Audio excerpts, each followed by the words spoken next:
Hello, SynGAP land. My name is Michael Graglia, and this is episode 16 of SynGAP 10. Today is Friday, June 25th, 2021, and I've got 9 minutes and 50 seconds left to tell you about what's going on in SynGAP land this week. Lots of cool stuff. I want to start with a reminder. I'll tell you a story about one day I had this week. Started with a phone call from a mom of a younger child who had been diagnosed with SynGAP 1 through genetic testing.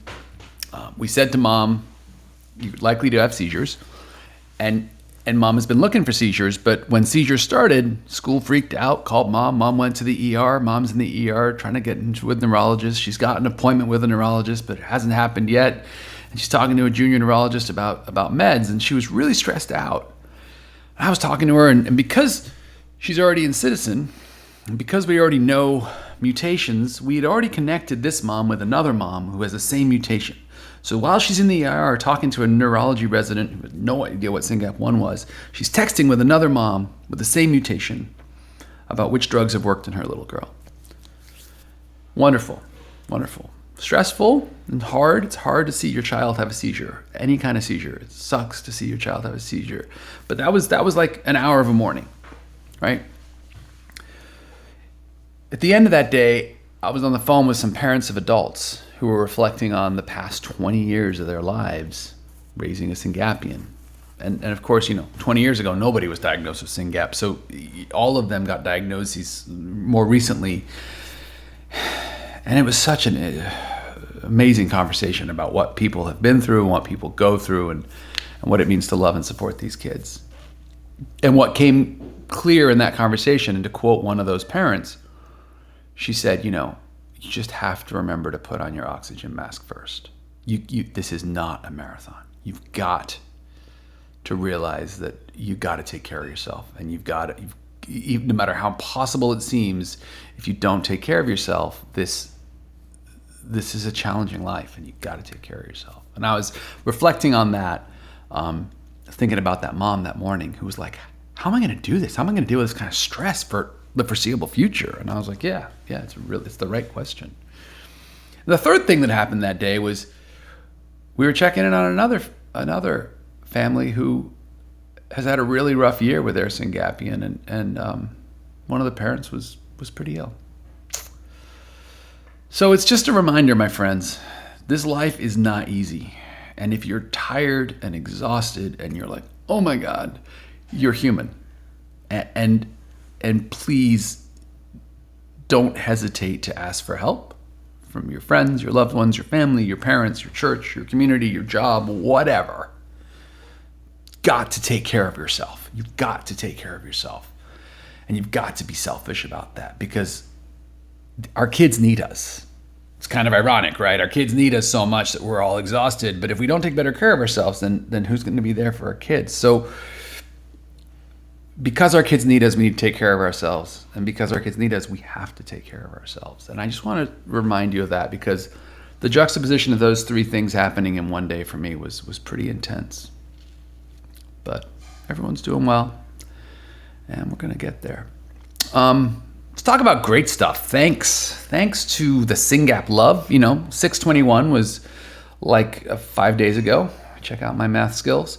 And lots of great photos with SynGAP love with those flyers we sent out, and loved seeing those. Put those all over our social media. So just thank you for doing that, and thanks for raising awareness about SynGAP. Want to also say thank you to the Disorder Channel. I forgot, I didn't have time to do this last week. They did a little thing about rare dads, and they profiled 12 rare dads, and it was just like a quick short, here's 12 rare dads, and I was in there, which I was touched by, because the guys in charge of the Disorder Channel, Bo is a USP7 dad, and Daniel is the guy who made the Karen movie, and Menke's dad, and they're both exceptional dudes, big heroes of mine. So I was touched to be acknowledged by them, and I'm grateful. So thanks for that. What else going on? We're doing a fundraiser. We're new fundraiser, big one. SynGAP.fund/CTR. SynGAP.fund/CTR for clinical trial readiness. You heard me talk last week about the BCH grant and the BSC grant. Those are really intertwined. So if you go to syngap.fund/CTR, what you're going to find is a link to both of those different grants, but the whole kit and caboodle needs to be raised. It's important work. We're gonna get some good publications out of it, and we're gonna make sure that we are ready for clinical trials, having really described this population in the literature from one of the best scientists in the field. Dr. Pudori is awesome, and by getting this biomarker work going with the Developmental Synaptopathies Consortium. So syngap.fund/CTR, check it out, donate, start a fundraising team, tell your friends. You know what? We're only going to get there by raising money and making stuff happen. It's simple math, people. There's a lot of sick kids out there. There's a lot of rare diseases out there. And the way we make sure that ours gets taken care of is we take care of it. So, yes, if you're related to or love a SynGAPian, I'm talking to you. Let's do it. If you can donate, donate. And if you can raise money, set up a team. And if you don't think you can raise money, call me. You can raise money. We all have to do this work together. Speaking of this work, fundraising is a lot of work. There's events that we're planning towards in October and other things happening. And Peter is only one man, and he's got a day job, and we need to help Peter. So if you are willing to help support the logistics and planning around different events that we're going to be doing in October to raise money, please reach out to Peter. His email address is peter@syngapresearchfund.org, and he needs a team. So please reach out to Peter if you can. Let's talk about Ciitizen. Ciitizen is a best-in-class digital natural history study that citizen.com/SynGAP1 that every family should be taking part in. If you're not, go to citizen.com/SynGAP1 and sign up. It's important.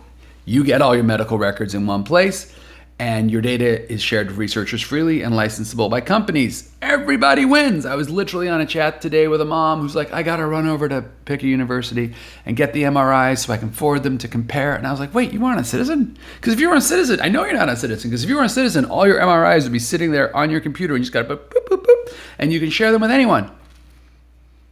Don't run around and don't do work you don't have to do. Ciitizen will do it all for you. SRF pays for the account, because we want all that data to share with researchers to help all our kids. Citizen.com/SynGAP1, 2 I's in Ciitizen.